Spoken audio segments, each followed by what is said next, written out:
അസ്സലാമു അലൈക്കും പ്രിയ കൂട്ടുകാരെ, എല്ലാവർക്കും സുഖമല്ലേ? അപ്പോൾ നമുക്ക് ശനിയാഴ്ച ഇൻഷാ അല്ലാഹ് അഖ്ലാഖ് വിഷയത്തിൻ്റെ പരീക്ഷയാണ്.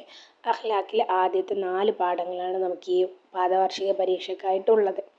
അപ്പോൾ നമുക്ക് ഈ പാഠഭാഗങ്ങളുടെ ഒരു പെട്ടെന്നുള്ള റിവിഷൻ നടത്തിയാലോ? ഈ വീഡിയോയുടെ അവസാനത്തിൽ തന്നെ ഈ അഖ്ലാഖിൻ്റെ ഒരു മുൻകഴിഞ്ഞ വർഷങ്ങളിൽ വന്ന ഒരു ക്വസ്റ്റ്യൻ പേപ്പർ നമുക്ക് ഡിസ്കസ് ചെയ്യാം. ഓക്കെ, അപ്പോൾ ഒന്നാം പാഠം സാഹോദര്യം.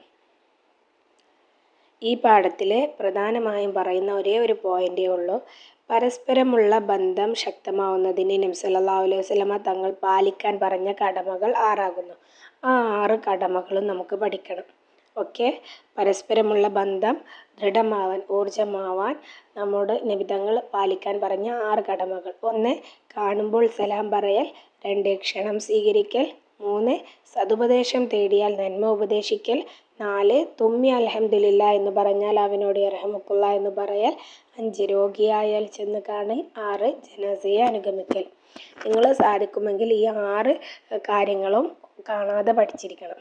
കാരണം ഒരു വർഷത്തിൽ ക്വസ്റ്റ്യൻ പേപ്പറിൽ ഈ 3 കാര്യങ്ങൾ തന്നിട്ട് ബാക്കി 3 കാര്യങ്ങൾ ഫില്ല് ചെയ്യാൻ വേണ്ടിയിട്ട് ചോദിച്ചിട്ടുണ്ടായിരുന്നു.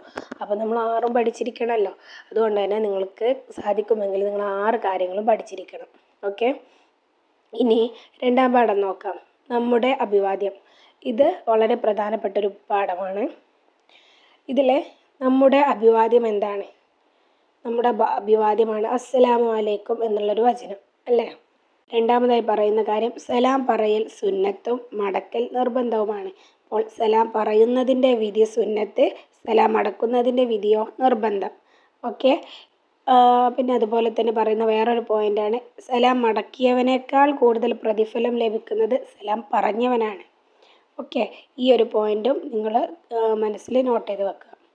ആരോടെല്ലാം സലാം പറയണം എന്നുള്ളതാണ് ഇനി പറയാൻ പോകുന്നത്. ഓക്കെ, 2 ആൾ കാണുമ്പോൾ ആദ്യം സലാം പറയേണ്ടത് ചെറിയവൻ. ഓക്കെ, അപ്പോൾ നമുക്കെങ്ങനെ മനസ്സിലാക്കാം? ചെറിയവർ വലിയവരോട് സലാം പറയണം. പിന്നീട് ഓർഡറിൽ കൊടുത്തിട്ടുണ്ട് ചെറിയവർ വലിയവരോട്, അത് കഴിഞ്ഞാൽ വരുന്നവർ സദസ്സിലുള്ളവർക്കും, നടക്കുന്നവർ നിൽക്കുന്നവർക്കും, നിൽക്കുന്നവർ ഇരിക്കുന്നവർക്കും, ചെറുസംഘം വലിയ സംഘത്തിനും സലാം പറയണം. ഓക്കെ, അപ്പോൾ ഇവിടെ പറയുന്നുണ്ട് ഒന്ന് ചെറിയവർ വലിയവരോട്, പിന്നെ വരുന്നവർ സദസ്സിലുള്ളവർക്കും, നടക്കുന്നവർ നിൽക്കുന്നവർക്കും, നിൽക്കുന്നവർ ഇരിക്കുന്നവർക്കും, ചെറുസംഘം വലിയ സംഘത്തിനും സലാം പറയണം. ക്ലിയർ ആണല്ലോ? ഇത് വളരെ ഇമ്പോർട്ടൻ്റ് ആണ്. നിങ്ങൾ നന്നായി മനസ്സിലാക്കി തന്നെ പഠിച്ചു വെക്കുക. ഓക്കെ, അതേപോലെ തന്നെ സലാം പറയുമ്പോൾ നമ്മളിങ്ങനെ പരസ്പരം കെട്ടിപ്പിടിക്കാറുണ്ട്. ഇതാണ് മുസാഫഹത്ത് എന്ന് പറയുന്നത്. മുസാഫഹത്ത്. അപ്പോൾ സലാം പറയുമ്പോൾ മുസാഫഹത്ത് ചെയ്യൽ എന്താണ്? സുന്നത്താണ്. ഓക്കെ, ഇനി നോക്കൂ, ഈ പാഠത്തിൻ്റെ തെദ്രീബാത്തിലായിട്ടൊരു പ്രധാനപ്പെട്ട പോയിന്റ് കൊടുത്തിട്ടുണ്ട്, ഓർത്ത് വെക്കാം. കണ്ടോളൂ, അഭിവാദ്യം ചെയ്യാൻ നമ്മൾ പറയുന്ന വാചകം ഏതാണ്? അസ്സലാമു അലൈക്കും. ഓക്കെ, അതിന് മറുപടിയായി നമ്മൾ പറയുന്നത് വഅലൈക്കും അസ്സലാം വറഹ്മത്തുള്ളാഹ്. ഇനി നന്ദി പറയാൻ വേണ്ടിയിട്ട് ഉപയോഗിക്കുന്ന വാചകം ജസാക്കല്ലാഹ് ഖൈർ. ജസാക്കല്ലാഹ് ഖൈർ. മൂന്നാമത് നോക്കൂ, ആളില്ലാത്ത വീട്ടിൽ കയറുമ്പോൾ, നമ്മളൊരാളില്ലാത്ത വീട്ടിൽ കയറുമ്പോൾ എന്ത് ചൊല്ലണം? അസ്സലാമു അലൈനാ വഅലാ ഇബാദില്ലാഹി സ്വാലിഹീൻ. കണ്ടോ? അസ്സലാമു അലൈനാ വഅലാ ഇബാദില്ലാഹി സ്വാലിഹീൻ. ഈ 3 കാര്യങ്ങൾ വളരെ ഇമ്പോർട്ടൻ്റ് ആണ്.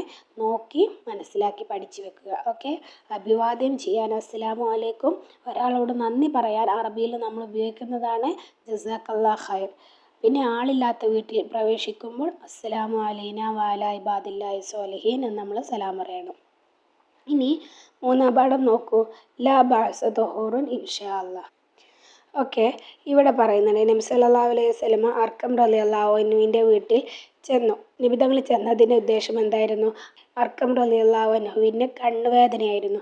കണ്ണുവേദനയുള്ള സ്വഹാബിയെ സന്ദർശിക്കലായിരുന്നു നബി തങ്ങളുടെ ലക്ഷ്യം.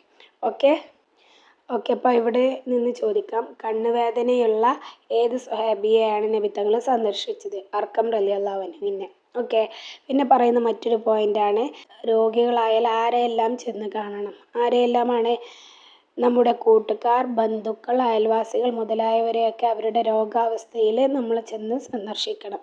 ഓക്കെ, അസുഖത്താൽ പ്രയാസപ്പെടുന്നവർക്ക് സന്ദർശനം ഏറെ ആശ്വാസം പകരും. ഈ ഒരു വാചകവും നിങ്ങൾ ശ്രദ്ധിച്ചു വെക്കണം. കാരണം പലയിടങ്ങളിലായിട്ട് പൂരിപ്പിക്കാനായിട്ട് ചോദിച്ചിട്ടുണ്ട്. ഓക്കെ, അസുഖത്താൽ പ്രയാസപ്പെടുന്നവർക്ക് സന്ദർശനം ആശ്വാസം പകരും. ഓക്കെ. പിന്നെ പറയുന്ന മറ്റൊരു പോയിൻ്റാണ്, അവിടെ കൂടുതൽ ഇരിക്കുന്നത് താല്പര്യമില്ലെങ്കിൽ വേഗം സ്ഥലം വിടണം. ഇതും പൂരിപ്പിക്കാനായിട്ട് കണ്ടിട്ടുണ്ട്. ഓക്കെ. നമ്മളൊരു വീട്ടിൽ ചെന്ന് അവിടെ കൂടുതൽ സമയം ഇരിക്കുന്നതിൽ അവർക്ക് താല്പര്യമില്ല എന്ന് കണ്ടാൽ നമ്മൾ അവിടെ നിന്ന് പെട്ടെന്ന് തന്നെ തിരിച്ചു പോരണം. അവിടെ വെച്ചിട്ട് നമ്മൾ എന്തെല്ലാം പറയണം? അവരെ ആശ്വസിപ്പിക്കുന്ന വർത്തമാനങ്ങൾ പറഞ്ഞ് നമുക്ക് രോഗശമനത്തിനായിട്ട് പ്രാർത്ഥിക്കാം. ഓക്കെ. നബി സല്ലല്ലാഹു അലൈഹി വസല്ലമ തങ്ങൾ രോഗികളെ സന്ദർശിക്കുമ്പോൾ പറയാറുള്ള ഒരു ആശ്വാസവാക്ക് ഏതാണ്? ലാ ബഅസ തുഹൂറുൻ ഇൻഷാ അല്ലാഹ്. ലാ ബഅസ തുഹൂറുൻ ഇൻഷാ അല്ലാഹ്. ഇത് വളരെ ഇമ്പോർട്ടൻ്റ് ആണ്. നബി തങ്ങൾ രോഗ സന്ദർശന സമയത്ത് ചൊല്ലാറുണ്ടായിരുന്ന ഒരു വാക്ക് ലാ ബഅസ തുഹൂറുൻ ഇൻഷാ അല്ലാഹ്. ഓക്കെ. ഇനി രോഗികളെ മന്ത്രിക്കുകയും നബി സല്ലല്ലാഹു അലൈഹി വസല്ലമ തങ്ങൾ ചെയ്ത് കാണിച്ചൊരു സുന്നത്താണ്. അപ്പോൾ ചിലപ്പോൾ ചോദിക്കാം, രോഗികളെ മന്ത്രിക്കുന്നതിൻ്റെ വിധി എന്താണെന്ന് ചോദിച്ചാൽ നമുക്ക് പറയാം സുന്നത്ത്. നബി തങ്ങൾ മന്ത്രിക്കാൻ വേണ്ടിയിട്ട് ചൊല്ലിയിരുന്ന മന്ത്രം എന്തായിരുന്നു? അല്ലാഹുമ്മ റബ്ബന്നാസി മുദ്ഹിബൽ ബാസി ഇഷ്ഫി അൻത ഷാഫി ലാ ഷാഫിയ ഇല്ലാ അൻത ശിഫാഅൻ ലാ യുഗാദിറു സഖമ. ഇത് ഇമ്പോർട്ടൻ്റ് ആണ്. ഇത് നിങ്ങൾ കാണാതെ പഠിച്ചിരിക്കണം. കാരണം ഇത് ഓർഡർ തെറ്റിച്ചും ചോദിക്കാം, അല്ലെങ്കിൽ പൂരിപ്പിക്കാനായിട്ടും ചോദിക്കാറുണ്ട്. അതുകൊണ്ട് തന്നെ ഇത് വളരെ ഇമ്പോർട്ടൻ്റ് ആണ്. നിങ്ങൾ കാണാതെ പഠിച്ചിരിക്കണം. ഓക്കെ. എന്താണിത്? നബി തങ്ങൾ രോഗശമനത്തിന് വേണ്ടിയിട്ട് മന്ത്രിച്ചിരുന്ന മന്ത്രം. ഓക്കെ. അല്ലാഹുമ്മ റബ്ബന്നാസി മുദ്ഹിബൽ ബാസി ഇഷ്ഫി അൻത ഷാഫി ലാ ഷാഫിയ ഇല്ലാ അൻത ശിഫാഅൻ ലാ യുഗാദിറു സഖമ. ക്ലിയർ ആണല്ലോ. ഇനി 4ാമത്തെ പാഠം നോക്കൂ. നമ്മുടെ ഈ ടേമിലുള്ള അവസാനത്തെ ചാപ്റ്ററാണ് സ്വർഗത്തിലെ മണ്ണ്. ഓക്കെ. ഈ സ്വർഗത്തിലെ മണ്ണ് എന്നുള്ളതിൽ നമ്മളൊരു കുഞ്ഞു കഥ പഠിക്കുന്നുണ്ട്. പിന്നെ ലുക്മാൻ ഹക്കീം റളിയല്ലാഹു അൻഹുവിൻ്റെ മാതാവ് ഒരു ദിവസം അദ്ദേഹത്തോട് പറഞ്ഞു, നീ വൈകുന്നേരം വീട്ടിലേക്ക് വരുമ്പോൾ സ്വർഗത്തിലെ മണ്ണ് കൊണ്ടുവരണമെന്ന്. ഉടനെ ലുക്മാൻ ഹക്കീം റളിയല്ലാഹു അൻഹു എന്ത് ചെയ്തു? ഉമ്മയുടെ കാൽപാദത്തിൻ്റെ താഴ്ഭാഗത്ത് നിന്ന് അല്പം മണ്ണെടുത്ത് ഉമ്മയോട് പറഞ്ഞു, ഇതാ ഉമ്മ സ്വർഗത്തിലെ മണ്ണ് എന്ന്. അപ്പോൾ ഇതിൻ്റെ ഒരു അർത്ഥം മനസ്സിലായല്ലോ. നമ്മൾ കുഞ്ഞുനാളിലെ പഠിക്കുന്നതാണ് മാതാവിൻ്റെ കാൽ കീഴിലാണ് സ്വർഗം എന്നുള്ളൊരു വചനം. ഓക്കെ. അപ്പോൾ അതിൻ്റെ ഒരു തത്വമാണ് ലുക്മാൻ റളിയല്ലാഹു അൻഹു നമ്മളെ പഠിപ്പിച്ചു തന്നിട്ടുള്ളത്. ഇനി ഉമ്മയുടെ കാൽ കീഴിലുള്ള സ്വർഗം കിട്ടണമെങ്കിൽ നമ്മൾ എന്തെല്ലാം ചെയ്യണം? ഉമ്മയുടെ ഇഷ്ടം സമ്പാദിക്കണം, ഉമ്മയുടെ പൊരുത്തം വാങ്ങണം. ഓക്കെ. അപ്പോൾ നമ്മൾ ഉമ്മയുടെ കാൽ കീഴിലുള്ള സ്വർഗം ലഭിക്കണമെങ്കിൽ നമ്മൾ എന്ത് ചെയ്യണം? ഉമ്മയുടെ ഇഷ്ടം സമ്പാദിക്കണം. ഓക്കെ. 2 ലോകത്തും വലിയ സ്ഥാനം ലഭിക്കും. ആർക്ക്? ഉമ്മയുടെ പൊരുത്തം വാങ്ങിയവർക്ക് 2 ലോകത്തും വലിയ സ്ഥാനം ലഭിക്കും. ഇമാം നവവി റളിയല്ലാഹു അൻഹുവിൻ്റെ കഥ നമ്മൾ മുന്നേ പഠിച്ചിട്ടുണ്ടല്ലോ. ഓക്കെ. ഇനി അടുത്തത് നോക്കൂ. ഉമ്മയെപ്പോലെ തന്നെ നമുക്ക് വളരെ പ്രധാനപ്പെട്ടതാണ് നമ്മുടെ ഉപ്പയും. അല്ലേ? നമുക്ക് 2 പേരും നമുക്ക് വേണ്ടിയിട്ട് ഒരുപാട് കഷ്ടപ്പെടുന്നുണ്ട്. അപ്പോൾ മാതാപിതാക്കളെ നമ്മൾ എന്ത് ചെയ്യണം? അവരെ നാം ബഹുമാനിക്കണം, അനുസരിക്കണം. അവരോട് ഗൗരവത്തിൽ സംസാരിക്കരുത്. ഇഷ്ടമില്ലാത്തൊരു വാക്ക് പോലും അവരോട് പറയരുത്. അതുപോലെ തന്നെ മാതാപിതാക്കൾക്ക് വേണ്ടിയിട്ട് നാം പ്രാർത്ഥിക്കേണ്ടത് എങ്ങനെയാണ്? റബ്ബി റഹ്മുമാ കമാ റബ്ബിയാനി സ്വഗീറ എന്ന് നാം അവർക്ക് വേണ്ടിയിട്ട് എപ്പോഴും പ്രാർത്ഥിക്കണം. ഫർള് നിസ്കാരങ്ങൾക്ക് ശേഷമുള്ള പ്രാർത്ഥനയിൽ പറയുന്നുണ്ടല്ലോ.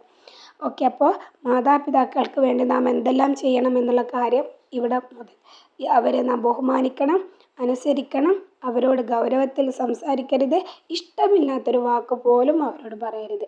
പിന്നെ മാതാപിതാക്കൾക്ക് വേണ്ടിയിട്ട് എങ്ങനെ പ്രാർത്ഥിക്കണം? റബ്ബി റഹ്മുമാ കമാ റബ്ബിയാനി സ്വഗീറ എന്ന് പ്രാർത്ഥിക്കണം.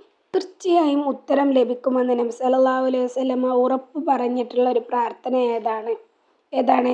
മാതാപിതാക്കൾ മക്കൾക്കെതിരെ നടത്തുന്ന പ്രാർത്ഥന. ഓക്കെ. മാതാപിതാക്കൾ മക്കൾക്കെതിരെ നടത്തുന്ന പ്രാർത്ഥന പെട്ടെന്ന് തന്നെ ഉത്തരം ലഭിക്കും. അതുകൊണ്ട് നമ്മൾ എന്ത് ചെയ്യണം? മാതാപിതാക്കളെ വെറുപ്പിക്കാതെ നോക്കണം. ക്ലിയർ ആയല്ലോ. അപ്പോൾ ഇത്രയേ ഉള്ളൂ നമ്മുടെ അഖ്ലാഖിലെ പാഠങ്ങളും ഭാഗങ്ങളും. നമുക്കിനി ക്വസ്റ്റ്യൻ പേപ്പർ നോക്കിയാലോ. ക്വസ്റ്റ്യൻ പേപ്പറും ഇതുപോലെ തന്നെ വളരെ സിമ്പിളാണ്. 1ാമത്തെ ചോദ്യം നോക്കൂ. യോജിച്ചവ ചേർക്കാം. നമുക്കിവിടെ ഒരു വശത്തായിട്ട് 5 ചോദ്യങ്ങൾ തന്നിട്ടുണ്ട്. അതിൻ്റെ ഉത്തരങ്ങളും മറുവശത്തായിട്ട് തന്നിട്ടുണ്ട്. 1ാമത്തെ ചോദ്യം നോക്കൂ. കാണുമ്പോൾ. 2 ക്ഷണം. 3 സതുപദേശം തേടിയാൽ. 4 രോഗിയായാൽ ചെന്നു. 5 ജനാസയെ. ഉത്തരങ്ങൾ എന്തൊക്കെയാണ്? നന്മ ഉപദേശിക്കൽ, പറയൽ, കാണൽ, അനുഗമിക്കൽ, സ്വീകരിക്കൽ. ഇത് എവിടെ നിന്നുള്ള ഭാഗങ്ങളാണെന്ന് നിങ്ങൾക്ക് മനസ്സിലാകുന്നുണ്ടോ? നമ്മുടെ ഒന്നാം പാഠത്തിലുണ്ടായിരുന്നു പരസ്പരമുള്ള സ്നേഹം ദൃഢമാവാൻ നബി തങ്ങൾ പഠിപ്പിച്ചു തന്ന 6 കാര്യങ്ങൾ. അതിൽ നിന്നും 5 കാര്യങ്ങളാണ് ഇവിടെ തന്നിട്ടുള്ളത്. ഒന്ന്, കാണുമ്പോൾ സലാം പറയണം. ഓക്കെ, കാണുമ്പോൾ സലാം പറയണം. പറയൽ എന്ന് മാത്രമേ അവിടെയുള്ളൂ. 2, ക്ഷണം എന്ത് ചെയ്യണം? ക്ഷണിച്ചാൽ ക്ഷണം സ്വീകരിക്കണം. 3, സതുപദേശം തേടിയാൽ നന്മ ഉപദേശിക്കൽ. 4, രോഗിയായാൽ ചെന്നു കാണൽ. 5, ജനാസയെ അനുഗമിക്കൽ. സിമ്പിളാണല്ലോ. അതാണ് ഞാൻ നേരത്തെ പറഞ്ഞത്. 6 കാര്യങ്ങളും നിങ്ങൾ ക്ലിയർ ആയി തന്നെ പഠിച്ചു വെക്കണം. ഇനി രണ്ടാമത്തെ ചോദ്യം നോക്കൂ. പൂർത്തിയാക്കാം. 1, സലാം പറയൽ സുന്നത്തും മടക്കൽ ഡാഷ്. സലാം പറയുന്നതിൻ്റെ വിധി സുന്നത്തും മടക്കുന്നതിൻ്റെ വിധി എന്താണ്? നിർബന്ധവുമാണ്. 2, സലാം മടക്കിയവനേക്കാൾ സലാം പറഞ്ഞവനാണ് കൂടുതൽ ഡാഷ്. എന്താണ്? സലാം പറഞ്ഞവന് കൂടുതൽ പ്രതിഫലം ലഭിക്കുന്നത്. ഓക്കെ. 3, സലാം പറയുമ്പോൾ മുസാഫഹത്ത് ചെയ്യൽ സുന്നത്താണ്. 4, ലാ ബാസ തൊഹൂറുൻ ഡാഷ്. ലാ ബാസ തൊഹൂറുൻ ഇൻഷാ അല്ലാഹ് അല്ലേ? ലാ ബാസ തൊഹൂറുൻ ഇൻഷാ അല്ലാഹ് രോഗസന്ദർശന സമയത്ത് നബി തങ്ങൾ പറയാറുണ്ടായിരുന്ന ഒരു ആശ്വാസവചനമാണത്. ഓക്കെ. ഇനി 5ാമത്തെ ചോദ്യം നോക്കൂ. അസുഖത്താൽ പ്രയാസപ്പെടുന്നവർക്ക് സന്ദർശനം ഏറെ ഡാഷ്. എന്താണ്? ഏറെ ആശ്വാസം പകരും. ഓക്കെ ആണല്ലോ. ഇനി 3ാമത്തെ ചോദ്യം നോക്കൂ. വ്യക്തമാക്കാം. ഇവക്ക് നാം ഉപയോഗിക്കുന്ന അറബി വാചകങ്ങളാണ് നമ്മളിവിടെ എഴുതാനുള്ളത്. റിവിഷൻ്റെ സമയത്ത് ഞാൻ നിങ്ങളോട് പറഞ്ഞിരുന്നു ഈ ഒരു ഭാഗം വളരെ ഇമ്പോർട്ടൻ്റ് ആണെന്നുള്ളത്. ചോദ്യങ്ങൾ എന്തൊക്കെയാണെന്ന് നോക്കാം. 1, അഭിവാദ്യം ചെയ്യാൻ നമ്മൾ പറയുന്ന വാചകം എന്താണ്? അസ്സലാമു അലൈക്കും. 2, നന്ദി പറയാൻ വേണ്ടിയിട്ട് ജസാക്കല്ലാഹ് ഖൈർ. 3, ആളില്ലാത്ത വീട്ടിൽ കയറുമ്പോൾ പറയേണ്ടത് എന്താണ്? അസ്സലാമു അലൈനാ വഅലാ ഇബാദില്ലാഹി സ്വാലിഹീൻ. ഇനി 4ാമത്തെ ചോദ്യം നോക്കൂ. ക്രമത്തിലാക്കാം.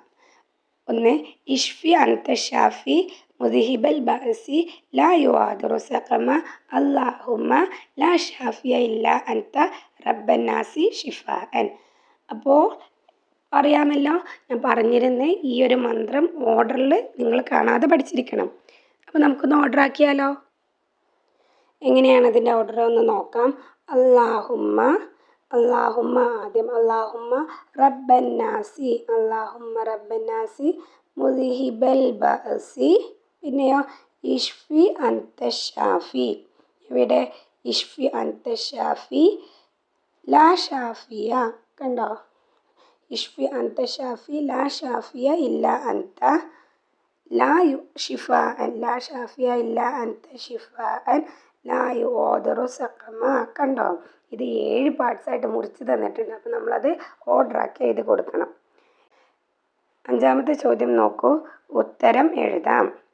1, രോഗസമയം നാം ചെന്നു കാണണം. ആരെയെല്ലാമാണ്?